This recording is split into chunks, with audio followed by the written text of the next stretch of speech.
안녕하세요. 사연을 부탁해입니다. 오늘의 사연을 소개하겠습니다.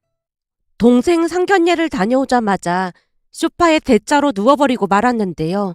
남편이 걱정스레 물었습니다. 여보, 괜찮은 거야? 충격을 너무 많이 받아서 그런지 머리가 깨질 듯이 아파서 그러니까 나 잠깐만 누워있을게. 그럼 내가 가서 두통약이라도 사올까? 아니야, 조금만 누워있으면 될 것 같아. 제가 힘겹게 말을 하고 있던 순간 제 휴대폰이 울렸고 발신자를 확인하던 남편이 말했습니다. 여보, 엄마인데 내가 받을까? 그래 줄래?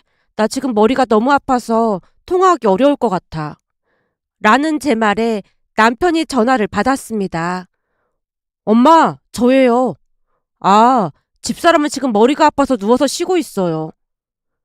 그냥 오늘 일이 좀 있었어요. 네, 맞아요. 상견례 자리에서 조금 일이 있었어요. 집사람 괜찮아지면 같이 찾아뵐게요. 남편이 애써 말을 돌리며 전화를 끊었습니다. 그리고는 눈치를 보며 밖으로 나가는 듯 해 보였는데요.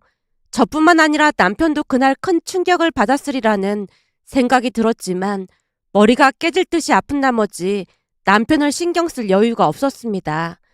잠시 후 집에 들어온 남편이 물과 함께 두통약을 건네며 말했어요.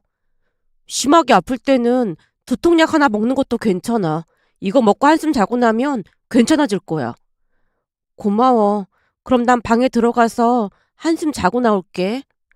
두통약을 힘겹게 삼키고는 방에 들어가서 잠을 청했는데요.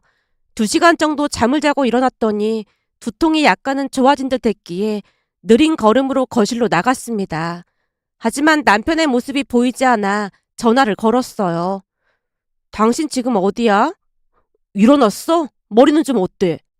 이제 좀 괜찮아졌어. 자고 일어났더니 배가 고픈데 당신은 어디야? 나 지금 장인어른이랑 같이 삼겹살에 소주 한 잔 마시고 있는데 어쩌지? 오늘은 당신 혼자 밥 먹어야겠다. 아빠랑 같이? 어, 아무래도 장인어른도 식사 안 하고 계실 것 같아서 모시고 나와서 같이 식사하고 있어. 난 거기까지 신경 못 썼는데 정말 고마워. 고맙긴 뭐가 고마워. 암튼 난 여기서 밥 먹고 갈 생각이니까 배달시켜서 먹던지 해. 그래, 알았어. 순간 남편에게 고마운 마음이 들었는데요. 그날 상견례에서 저만 충격을 받았다고 생각을 했지만 아빠 역시 충격을 받았으리란 생각을 미처 못하고 있었거든요. 하지만 세심했던 남편은 아빠의 마음을 눈치챘던 것 같았습니다. 그렇게 홀로 배달 음식을 시켜 먹어야 하나 고민하고 있던 순간 조인종이 울려서 봤더니 시어머님이 와 계셨어요. 어머님 오셨어요? 너 몸이 안 좋다고 해서 내가 먹을 것 좀 준비해 왔는데 몸은 괜찮은 거니? 네, 두통약 먹고 한숨 자고 일어났더니 괜찮아졌어요. 그럼 우선 밥부터 먹자. 라며 시어머님이 급히 상을 차렸고 같이 밥을 먹고 난 뒤 시어머님이 물었습니다. 근데 대체 무슨 일이 있었는데 그래? 상견례에서 무슨 일이 있었던 거니? 아직도 황당하네요. 아니 예의가 없어도 너무 없는 것 같더라고요. 예의가 없다니? 그게 무슨 말이야? 라는 시어머님의 말에 상견례에서 있었던 일을 자세히 이야기했습니다. 그 일은 동생이 결혼할 여자가 있다며 소개를 하면서 시작이 됐습니다.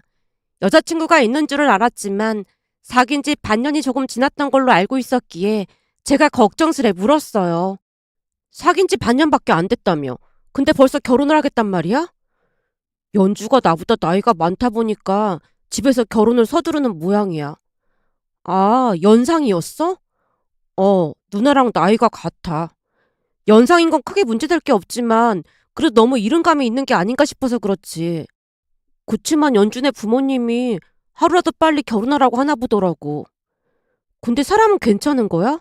내가 살아보니까 무엇보다도 인성이 제일 중요하더라. 연주가 대기업 다니는데도 항상 배려해주고 그래. 좋은 사람이야. 그럼 인사 올 때 말해. 매형이랑 내가 음식 준비해 놓을 테니까. 알았어. 고마워 누나. 동생이 고마운 듯 수줍게 미소 지었는데요. 사실 동생과 제 나이 차이가 6살이 났기에 동생과 여자친구도 꽤 나이 차이가 나는 편이었습니다. 그날 집으로 돌아오면서 제가 먼저 입을 뗐어요. 그래도 6살 차이면 너무 많이 나는 거 아닐까? 연예인들 보니까 더 많이 나는 사람들도 많던데 뭐. 그건 연예인이니까 그런 거고 일반인들이 6살 차이가 나는 건 좀 그렇지. 둘만 좋다고 하면 그게 무슨 상관이겠어. 당신이 자꾸 그러면 신의짓 한다는 소리밖에 안 듣는 거야. 난 그냥 동생이 걱정되니까 그렇지. 아무래도 엄마가 안 계시니까 더 책임감 같은 게 느껴진단 말이야. 그래도 처남 마음이 제일 중요한 거 아니겠어? 라는 남편 말에 힘없이 고개를 끄덕였는데요. 사실 동생과 나이 차이가 6살이 나다 보니 엄마가 돌아가시고 난 뒤에는 바쁜 아빠를 대신해서 제가 동생을 돌보곤 했거든요. 그러다 보니 항상 엄마의 마음으로 동생을 바라보곤 했습니다. 그렇게 시간이 지나 동생 여자친구가 인사를 왔고 들어보니 누구나 알아주는 대기업에 다닌다고 했어요. 둘은 캠핑을 갔다가 만났다고 했는데 동생은 주말이면 캠핑을 가곤 했거든요. 동생 여친이 그날 일을 자세히 말해줬습니다. 회사에서 사람들한테 너무 시달리기도 하고 업무적인 스트레스를 너무 많이 받다 보니까 홀로 조용히 캠핑하면서 충전을 해야겠다 싶어서 비싼 텐트랑 이것저것 샀거든요. 근데 막상 텐트를 치려고 했더니 이게 맘처럼 쉽지가 않더라고요. 제가 한참 동안을 혼자 끙끙대고 있으니까 정은이가 와서 뚝딱뚝딱 금세 텐트를 치더니 돌아갔어요. 잠시 후 너무 고마워서 제가 가지고 있던 간식을 좀 나눠주러 가서 대화를 하다 보니까 둘이 너무 잘 맞는 거 있죠. 그래서 그때부터 조금씩 연락하고 지내다가 나중에는 같이 캠핑 다니면서 이것저것 배우면서 친해졌어요. 그날 내 텐트에 앉아서 혼자 커피 마시고 있었는데 혼자서 텐트를 들고 낑낑거리고 있더라니까. 그때 진짜 신기한 사람이네 싶었던 게 요즘은 원터치 텐트도 많이 나오는데 혼자 하지도 못하면서 그런 텐트를 샀을까 싶었거든. 그게 홈쇼핑에 나오는데 엄청 멋있어 보였다니까. 거기다 내가 온라인 캠핑 카페에 들어가서 봤더니 캠핑은 텐트가 거의 전부라 좋은 걸로 사라고 하더라고. 암튼 그 텐트 때문에 우리가 연인 사이로 발전한 거니까 결국에는 그 텐트 사길 잘한 거지 뭐. 그렇긴 하네. 라며 두 사람이 배시시 웃고 있었습니다. 동생 여친은 말도 잘하고 성격이 나빠 보이진 않았어요. 저랑 동갑이라고 하기에 저도 꼬박꼬박 존댓말을 사용하며 그날은 화기애애한 분위기 속에서 대화를 하다가 집에 돌아왔는데요. 집에 들어서자마자 남편이 말을 꺼냈어요. 성격도 괜찮아 보이는 것 같던데? 외동딸이라 그런지 공주처럼 자란 것 같긴 하던데 그래서 그런지 밝아 보이긴 하더라고. 남편과 이런저런 대화를 나눴는데요. 외동딸이다 보니 한눈에 봐도 잘 자란 티가 났다고 해야 할까요? 특히나 동생 여친 아버지 또한 대기업 임원으로 계신다고 했기에 집안이 꽤 잘 사는 편이구나 싶은 생각도 들었습니다. 그 뒤 별 생각 없이 지냈고 얼마 뒤 동생도 여자친구 집에 인사를 다녀왔어요. 인사를 다녀온 뒤 제가 이것저것 물어봤지만 동생은 그냥 가족이 참 화목해 보인다는 말만을 할 뿐이었습니다. 평소 동생이 수다스럽고 그런 편이 아니었기에 크게 신경 쓰지 않았고 몇 달 뒤 상견례 이야기가 나왔습니다. 누나, 상견례 날 매형이랑 같이 참석할 거지? 연주 씨는 외동이라면서 우리가 가도 괜찮을까? 미리 말해봤는데 괜찮을 것 같다고 하더라고. 그리고 누나도 알다시피 아버지랑 내가 워낙 말이 없잖아. 그래서 걱정이 돼서 그래. 알았어. 참석하는 게 힘든 일은 아니니까 참석하지 뭐. 라며 동생에게 말을 했는데요.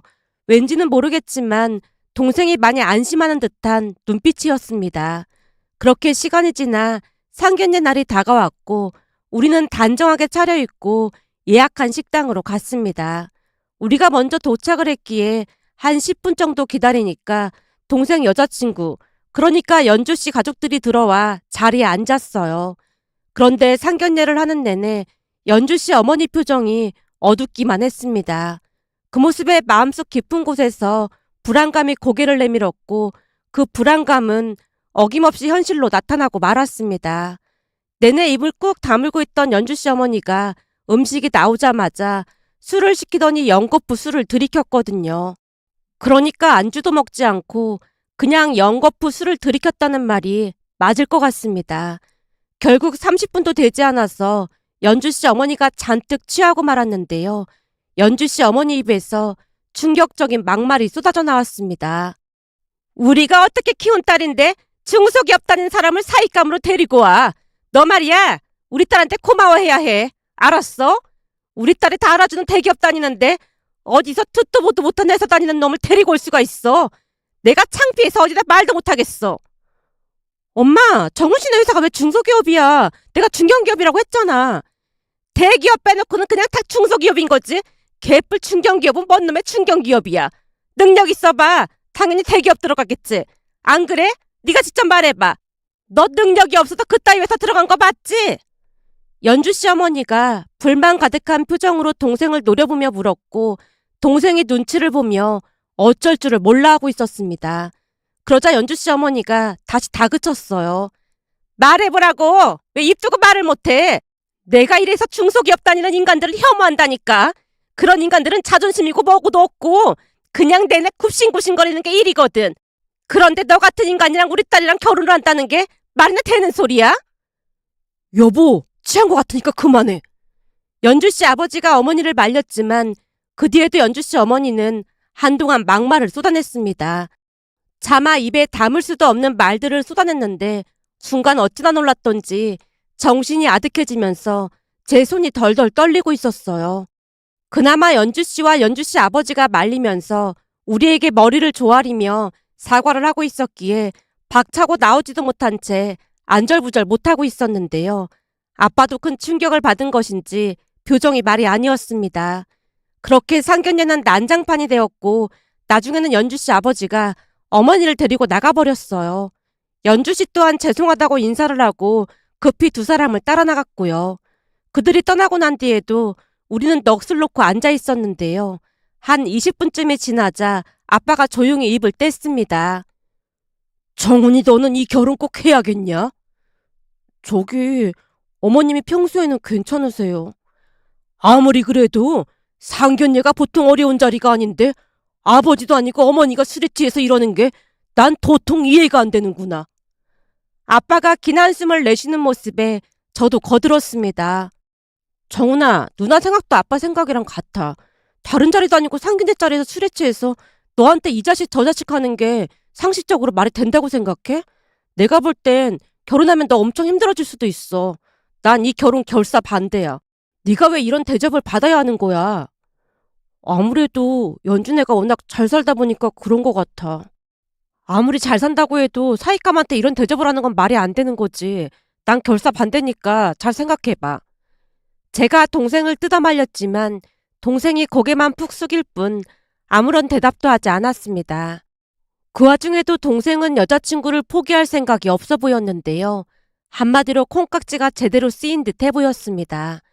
그 뒤에도 아빠뿐만 아니라 남편과 제가 몇 번이나 뜯어말렸지만 도통 말을 들어먹질 않았으니까요. 그러던 중 연주씨가 저한테 전화까지 해왔지만 제가 받지 않자 문자로 사과 메시지를 보내왔는데요. 연주씨가 보내온 문자 내용 때문에 오히려 더욱 기분만 상했습니다. 제가 외동으로 자라다 보니까 부모님 기대가 커서 속상하셔서 그랬던 것 같아요. 제가 사과드리겠습니다. 라는 문자를 보자마자 제가 맞받아쳤습니다. 다른 자리도 아니고 상견례 자리에서 이 자식 저 자식 하는 건 말이 안 된다고 생각해요. 연주씨가 귀한 자식인 만큼 우리 정훈이도 우리 집에서는 귀한 자식이니까요. 제가 볼 때는 둘이 잘 상의해서 생각해봐야 할 문제인 것 같네요. 제가 최대한 감정을 억누른 채 답장을 보냈고 다시 문자가 왔는데요.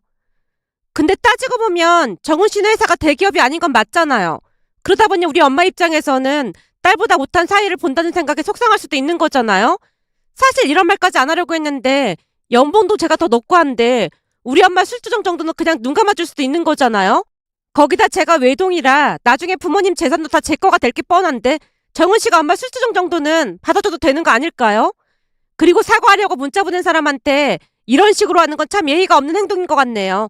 이건 정훈씨랑 저랑 두 사람 일이니까 누나는 그만 빠져주세요. 연주씨가 오히려 불쾌하다는 듯이 문자를 보내오는 모습에 너무나 어이가 없어서 더 이상 답장을 하지 않았고 연주씨 전화번호를 차단해버렸습니다.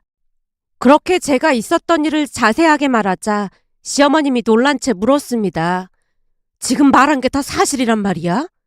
네, 전 살다 이런 일은 처음이잖아요. 근데 이 정도면 진짜 너무 심한 거 아닐까요? 당연하지. 어디 상견례 자리에서 그따위로 말을 하고 있어. 나도 어디 가서 그런 일은 듣도 보도 못했어. 그죠? 진짜 별의별 사람이 다 있더라니까요. 그래서 사돈총각은 뭐라고 하는데 그래. 지금 가장 큰 문제는 정은이가 말을 듣질 않는다는 거예요. 뭐? 그럼 사돈총각은 이 와중에도 그 아가씨랑 결혼을 하겠다는 거야? 아무래도 콩깍지가 단단히 씌인 것 같더라고요. 거기다 그 여자가 6살 연상이잖아요. 그러다 보니까 약간 가스라이팅을 당하고 있는 것 같기도 해요. 그 가스라이팅이라는 게 그렇게 무서운 거라고 하잖니. 정말 그럴 수도 있을 것 같구나. 그래서 어떻게 해야 하나 고민이 이만저만이 아니에요.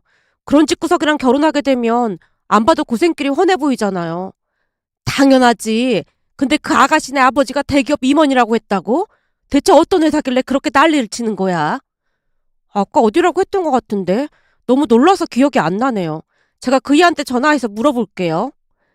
제가 남편에게 전화를 해서 물어봤고 회사 이름을 시어머님에게 말해드렸는데요. 시어머님이 피식 웃으며 대답했습니다. 그 직급이면 높지도 않은 거구만. 꼴값도 그런 꼴값이 없구나. 그러게요. 근데 그 대기업 임원이라는 자부심이 어마어마하더라고요. 대기업 임원이라고 해봐야 언제 잘릴지도 모르는 계약직 신분인데 참 어이가 없구만. 시어머님이 어처구니 없다는 듯이 쓴웃음을 지었습니다. 그 뒤에도 동생은 정신을 못 차린 듯 했고 연주 씨네 집에 드나들면서 잘 보이기 위해 노력하는 듯해 보였습니다. 하지만 제가 무슨 말을 해도 들은 척도 하지 않았기에 하루하루 제 속은 타들어갔습니다. 그러던 어느 날은 충격적인 사건이 일어났는데요. 어느 주말 남편에게 전화 한 통이 걸려왔습니다. 네, 엄마. 네? 어디라고요? 경찰서요? 엄마가 거기 왜 있는 거예요? 알았어요. 지금 빨리 갈게요. 여보, 경찰서라니 그게 무슨 말이야? 빨리 차키 좀 가지고 와봐. 엄마 지금 경찰서에 계신데. 어머님이 왜 경찰서에 계셔? 급하니까 우선 가면서 얘기하자고. 라며 남편과 함께 급히 시어머님이 말한 경찰서로 갔는데요. 도착하고 나서 너무나 놀란 채 입이 다물어지지 않았습니다. 그곳에는 시어머님뿐만 아니라 동생 그리고 연주씨 모녀가 있었거든요. 그런데 시어머님과 연주씨 어머니 얼굴이 말이 아니었습니다. 어찌나 놀랐던지 제가 떨리는 목소리로 물었어요. 어머님, 대체 무슨 일이에요? 아니, 내가 마트에 갔는데 저 옆에 내가 사돈 총각을 시정부리도 부려먹고 있잖니. 그래서 내가 한마디 했더니 미친 사람처럼 달려들어서 내 머리채를 잡는 거야. 네? 머리채를요? 지나가던 어떤 분이 저 옆에 내가 내 머리채 잡는 걸 촬영하고 있길래 내가 영상을 좀 보내달라고 부탁해서 영상까지 받았다니까. 자, 여기 좀 봐봐라. 저 옆에 내가 먼저 내 머리채를 잡고 늘어졌다니까. 그건 당신이 먼저 시비를 걸었으니까 그렇지. 그럼 아들같이 키운 사돈총각이 갑질을 당하고 있는데 내가 어떻게 참아? 사돈끼리 자식은 번 놈의 자식이야. 피 한 방울 안 섞인 주제에. 당신같이 편협한 사람들이나 그런 생각을 하는 거지. 우리 아들 며느리가 대학 때부터 만나서 사귀다 결혼했어. 내가 사돈총각 수능 도시락까지 싸준 사람이야. 내 자식이랑 똑같이 생각하고 챙겼는데 어디 감히 귀한 남의 자식한테 갑질을 하고 앉았어. 말도 마라. 사돈총각한테 말귀를 못 알아먹는다고 하면서 소리도 지르고 밀치고 아주 난리를 떨더라니까. 웬만해야 모른 척을 하지. 여기 봐봐라. 얼마나 꼴싸 나왔으면 어떤 젊은 남자가 내내 따라다니면서 촬영까지 했겠어. 이런 인간들은 매운맛을 봐야 한다니까. 경찰 양반들, 여기 영상 보면 알겠지만 저 옆에 내가 먼저 내 머리채 잡았고 저는 그냥 당하고만 있었습니다. 그러니까 쌍방과실 뭐 그런 거 아닙니다. 정 궁금하시면 마트 CCTV 확인해 보세요. 시어머님의 말에 경찰의 연주씨 어머니에게 이런저런 설명을 하고 있었는데요. 동생이 우리에게 다가와 사과를 했습니다. 사돈 어르신, 정말 죄송합니다. 사돈 총각, 아까 나한테 하는 거 똑똑히 봤죠? 그러니까 정신 바짝 차려요. 네, 사실 저도 이게 맞나 계속 생각하고 또 생각하고 있었어요. 그럼 이제는 정신 차리는 거예요? 네, 조금 전에 헤어지자고 말했습니다. 잘했네, 아주 잘했어. 뭐니 뭐니 해도 사람 인성이 제일로 중요한 법이지. 시어머님과 동생이 대화를 하고 있던 사이에도 두 모녀가 뱁새 눈을 하고 우리를 노려보고 있었습니다. 그 뒤 경찰의 중재로 인해 쌍방과실로 합의를 보고 나왔는데요. 영상 안에는 시어머님도 손을 휘두르다가 여자의 머리를 치는 영상도 있었으니까요. 하지만 그 사건 이후로 동생은 그 여자와 헤어졌답니다. 그나마 다행이었던 것은 그날 이후 완전히 정이 떨어진 모양으로 전화번호를 차단한 채 끝을 냈습니다. 그렇게 얼마나 지났을까요? 얼마 뒤 또다시 놀랄만한 일이 일어났습니다. 어느 날 아빠에게 전화가 걸려왔어요. 딸, 너 안 바쁘면 잠깐 집에 와봐야겠다. 왜? 무슨 일 있어? 그 뭐냐? 나도 참 난감해서 황당한데 말이야. 그 정훈이 전 여자친구가 집에 와서 울고불고 난리도 아니야. 뭐? 여자친구라니? 설마 아직도 안 헤어졌단 말이야? 벌써 헤어졌지. 근데 찾아와서 뭐라고 하는데? 도통 알아들을 수가 있어야지. 뭐라고 하는데 그래? 우리 때문에 연주 아버지가 회사에서 잘린다나 뭐래나 그러잖아. 그래서 우리는 모르는 일이라고 했거든. 근데 안 가고 울고불고 버티고 있잖니. 그러니까 김서방이랑 얼른 같이 와봐. 나도 참 난감하네. 라는 아빠의 말에 번개와 같이 친정으로 갔는데요. 정말로 그 여자가 울고불고 난리도 아니었습니다. 더욱 기가 막혔던 것은 그 여자 혼자 온 게 아니었고 그 엄마도 와 있었는데요. 어찌나 당황스럽던지 제가 따져 물었습니다. 남의 집에 와서 지금 뭐 하시는 겁니까? 우리가 잘못한 건 맞지만 그 영상을 우리 남편 회사에 알린 건 너무 심한 거 아닙니까? 대체 무슨 말씀을 하시는 거예요? 당신들이 우리 남편 회사에 알리는 바람에 지금 잘리게 생겼단 말이에요. 내가 이렇게 부탁할 테니까 가서 사실이 아니라고 한 번만 얘기 좀 해줘요. 우리는 그런 적 없다니까요. 그럼 회사 부사장님이 어떻게 알았겠어요? 우리 남편이 인맥을 총동원해서 알아봤더니 누가 남편 회사 부사장님한테 제보를 했다고 하던데. 네? 부사장님이요? 우리는 진짜 모르는 일이에요. 우리가 그런 대기업 부사장을 어떻게 알겠어요. 그러니까 얼른 나가세요. 내가 이렇게 사과할 테니까 제발 얘기 좀 잘해줘요. 그날 내가 잘못한 건 맞지만 이렇게 복수를 하는 건 진짜 잘못된 거잖아요. 그 여자 어머니가 제 다리까지 붙들고 늘어지는 모습에 결국 제가 경찰을 부르겠다고 이야기를 하자 모녀가 울면서 집을 나섰습니다. 그런데 아무리 생각해봐도 무슨 말인지 이해가 되질 않았기에 제가 중얼거리듯 말했습니다. 대체 누가 제보를 했다는 거야? 글쎄, 혹시 그 마트에 그 회사 직원이 있었던 건 아닐까? 그것도 말이 안 되지. 아무리 회사 임원이라고는 하지만 임원 아내 얼굴까지 어떻게 알고 있겠어? 그렇긴 하네. 그럼 어떻게 된 거지? 라며 남편과 고개를 갸우뚱거렸는데요. 얼마 뒤 시댁에 가서 제가 시어머님께 말을 꺼냈어요. 어머님, 동생 전 여친 그 모녀 말이에요. 그 사람들 얘기는 뭐하러 꺼내? 아주 끔찍하구만. 사실 며칠 전에 그 모녀가 친정에 와서 제 바지가랑이를 자꾸 빌었거든요. 뭐? 그 악독한 옆에 내가 빌었단 말이야? 네. 근데 이상한 말을 하더라고요. 누가 그 회사 부사장한테 마트에서 난동 피운 걸 제보했다나 뭐래나 그러더라고요. 그러면서 우리 때문에 그 여자 남편이 회사를 잘릴 것 같다고 하던데 대체 무슨 말인지 모르겠더라고요. 제가 고개를 갸우뚱거리고 있자 시어머님 입에서 충격적인 말이 새어나왔습니다.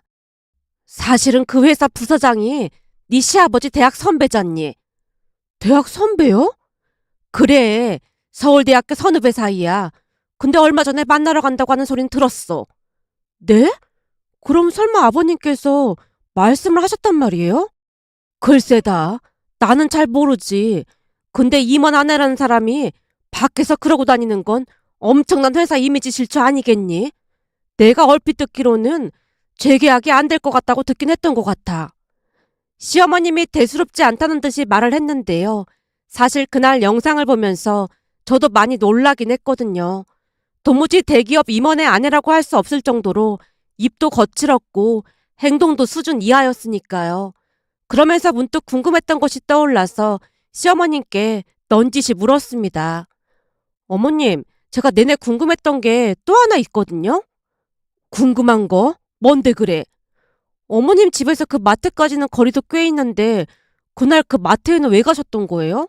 거기다 하필 그날 그 시간에 그 사람들을 마주칠 확률이 얼마나 되겠어요? 누가 이가 아니라고 할까봐 정확히 짚어냈구나.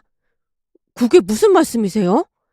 이건 내가 죽을 때까지 그냥 안고 가려고 했던 건데 사실은 사람을 사서 사돈총각한테 미행을 붙였어. 네? 미행이요? 너한테 상견례 날 얘기 들으면서 어찌나 걱정이 되던지 그냥 손 놓고 있을 수가 있어야 말이지. 그래서 내 동생한테 하소연을 했더니 요즘은 탐정 그런 게 있어서 미행하고 그럴 수도 있다고 하잖니. 처음에는 그렇게까지 할 생각은 아니었는데 내가 고용한 사람이 영상을 보내올 때마다 그 여자가 사돈총각한테 엄청 함부로 하더라 그 말이야. 막 등짝을 내리치는 건 아무것도 아니고 무슨 종부리듯 하더라니까. 그걸 보는데 피가 거꾸로 솟지 뭐니. 그래서 내가 가서 그 난장판을 만들어 놓은 거야. 그럼 어머님이 작정하고 그러신 거란 말이에요? 그런 인간들 특징이 뭔 줄 아니? 약자한테는 강하고 강자한테는 한없이 약하다는 거야. 그런 사람들은 그냥 두면 또 다른 피해자가 생기기 마련이거든. 라며 시어머님이 단호한 목소리로 말했습니다.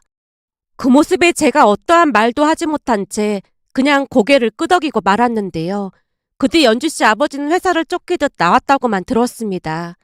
그렇게 2년 정도가 지나갔고 동생도 새로운 인연을 만나서 결혼을 했습니다. 다행히 올케는 마음이 넓은 사람이라 가족들과도 잘 지내고 있는데요. 며칠 전 올케에게 전화가 걸려왔습니다. 형님, 저 토요일날 산부인과 갈 건데 혹시 같이 가주실 수 있어요? 정훈이는 어디 갔어? 네, 그이는 회사에 일이 있다고 잠깐 다녀와야 한다고 하더라고요. 근데 진료가 오전이라서요. 알았어. 내가 아침에 집 앞으로 갈게. 감사해요, 형님. 올케는 밝은 사람으로 제게도 살갑게 대했기에 그저 예쁘기만 했습니다. 그렇게 며칠 뒤 올케와 함께 산부인과로 가서 차례를 기다리고 있었는데요. 순간 동생의 전 여친이 산부인과로 들어오고 있는 게 아니겠어요? 근데 혼자가 아닌 어떤 아주머니와 함께 들어오고 있었어요. 그 여자는 저를 못 본 모양으로 고개를 푹 숙이고 의자에 앉았고 그 옆에 같이 온 아주머니가 따라 앉았는데요. 아무리 봐도 그때 봤던 그 친정엄마가 아니었습니다. 그런데 옆에 있던 아주머니가 짜증스레 푸념을 늘어놓기 시작했어요. 그러게 나이가 많아서 처음부터 마음에 안 들었다니까. 그래서 내가 혼수를 말도 안 되게 많이 해오라고 했는데도 눈치 없이 다 해올 수 있다며 결혼할 때부터 알아봤어. 너 때문에 우리 아들은 자식도 없이 이게 무슨 난리냔 말이야. 우리 아들한테는 아무 이상도 없다는데 네가 나이가 많아서 임신이 안 되는 것 같다는 소리 너도 분명히 들었지? 우리 집안 대가 끊길 참인데 이젠 어떻게 할 참이야? 거기다 니네 아버지가 사업한다고 빌려간 돈은 대체 언제 갚을 거라니? 그리고 내가 여기저기 알아봤더니 니네 아버지 말이야. 회사도 안 좋은 일로 잘린 거라며? 그런 것도 모르고 결혼시킨 우리가 눈깔이 삔 거지. 내가 의사한테 들어보니 어차피 임신도 안 될 것 같다고 하던데 너 그냥 우리 아들이랑 갈라서라. 그럼 너네 아버지가 빌려간 돈 갚으라고 안 할 테니까. 이렇게 병원 다닌다고 해서 안 될 임신이 되겠니? 라는 대화를 하고 있었는데요. 그냥 딱 봐도 시어머니인 게 분명해 보였습니다. 시어머니는 며느리가 마음에 안 드는 모양인지 오히려 임신이 될까봐 노심초사하는 분위기였으니까요. 그 바람에 동생의 전 여친이 고개를 떨군 채 눈물을 훔치고 있었는데요. 그 와중에도 시어머니로 보이는 사람이 지속적으로 이혼할 것을 강요하고 있었습니다.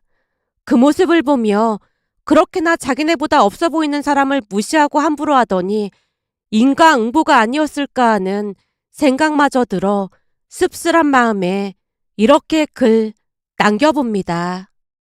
오늘의 사연은 여기까지였습니다. 즐겁게 보셨다면 구독, 좋아요 부탁드립니다. 고맙습니다.